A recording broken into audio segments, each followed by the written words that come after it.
തെറ്റുകാരായ ആൾക്കാരെ നമ്മൾ വേഗം കൂട്ടുകാരാക്കണം. കൂട്ടുകാരാക്കി കഴിഞ്ഞാലുള്ള ഒരു മെച്ചം എന്ന് വെച്ചാൽ പിന്നെ നമ്മൾ പറയുന്നത് അവർ സ്വീകരിക്കും.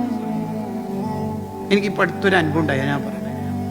ഇവിടെ സബ്ജക്റ്റിന് വലിയ പ്രാധാന്യമൊന്നുമല്ല കേട്ടോ, ഞാൻ എന്നുള്ളതിന് ഒരു പ്രാധാന്യമില്ല, മറിച്ച് നമ്മുടെ ഒരു ദഅവത്ത് എന്ന ഏരിയ വെച്ചിട്ടാണ് ഞാൻ സംസാരിക്കുന്നത്. ഈ അടുത്ത് നമ്മുടെ മലബാർ ജില്ലകളിലുള്ള ഒരു ജില്ലയിൽ ഒരു ക്ലാസ്സിന് പോയി, സംഘടനാ ക്ലാസ് കഴിഞ്ഞ് ഒരു കുട്ടി, ഒരു വലിയ മുടിയുണ്ട് ആ കുട്ടിക്ക്, ഒരു ഭയങ്കര അസ്വസ്ഥത കണ്ടപ്പോൾ തന്നെ. പക്ഷെ അത് ക്ലാസ് എന്ന് പറഞ്ഞാൽ ദഅവത്തല്ല, വഷളാക്കൽ പരിപാടിയാണ്, അത് ചെയ്യാൻ പാടില്ല. പിന്നെ ഭക്ഷണം കഴിക്കാൻ ഒരു വീട്ടിൽ പോയി ഭക്ഷണം കഴിച്ച് വാഷ് ബേസിൽ നിന്ന് കൈ കഴുകുമ്പോൾ ആ കുട്ടി അവിടുന്ന് ഉണ്ട്. അപ്പോൾ ഞാൻ ചോദിച്ചു, മോൻ ഇവിടെ? ഇതെൻ്റെ മൂത്തമ്മൻ്റെ വീടാണ്. മൂത്തമ്മ മീൻസ് ഉമ്മാൻ്റെ ഏട്ടത്തിയാണ്. ആരുമില്ല, ഈ കുട്ടി മാത്രം. ഞാൻ അടുത്ത് വിളിച്ചിട്ട് ഞാൻ അവനോട് ചോദിച്ചു, ഈ മുടി ഫുള്ളും നിൻ്റേതാണോ എന്ന് ചോദിച്ചു. അപ്പോൾ ആ കുട്ടി ചിരിക്കുന്ന ചിരി നമുക്കറിയാം, ചരൽ കല്ലിൽ ആക്റ്റീവ വീണാൽ ചിരിക്കുന്നൊരു ചിരി ഉണ്ടാവില്ല. അപ്പോൾ ആ കുട്ടി ചിരിക്കുന്നുണ്ട്. ഞാൻ പറഞ്ഞു, അവനൊന്ന് കൈ പിടിച്ച് കുറച്ചൊന്ന് പവറിൽ. ഞാൻ പറഞ്ഞു, നാളെ ഈ മുടി കുറച്ചൊന്ന് ചെറുതാക്കിയിട്ട് എനിക്ക് ഫോട്ടോ അയച്ചിരണം. എനിക്കത് അയച്ചൊരു ഇല്ലയൊന്നും എനിക്ക് ഉറപ്പൊന്നുമില്ല. ഞാൻ പോയി.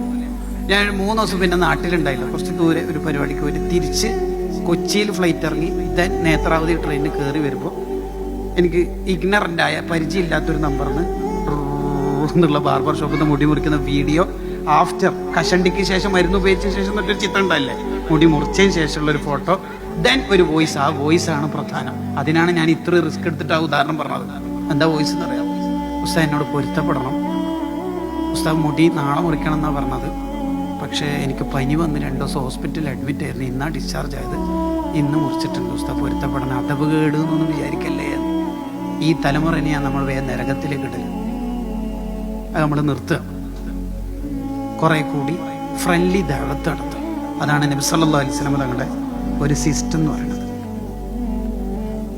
മദീനയിൽ ഒരു കുട്ടി ഈന്തപ്പന മരത്തിന് കല്ലെറിയാറുണ്ട് എന്നുള്ള ന്യൂസ് വരുന്നു. അൻസ്വാറുകൾ പരിധി പിടിച്ച ആ കുട്ടിനെ, അൻസ്വാറുകളുടെ ഈന്തപ്പന മരത്തിനാണ് കല്ലേറ് സംഭവിക്കുന്നത്. ആ കുട്ടിനെ പിടിച്ച് നബി തങ്ങളിലേക്ക് കൊണ്ടുവന്നപ്പോൾ തങ്ങൾ ആ കുട്ടിനെ വിളിച്ചിട്ട് വെച്ച്, മോൻ ഈന്തപ്പന മരത്തിന് കല്ലെറിയാറുണ്ടോ?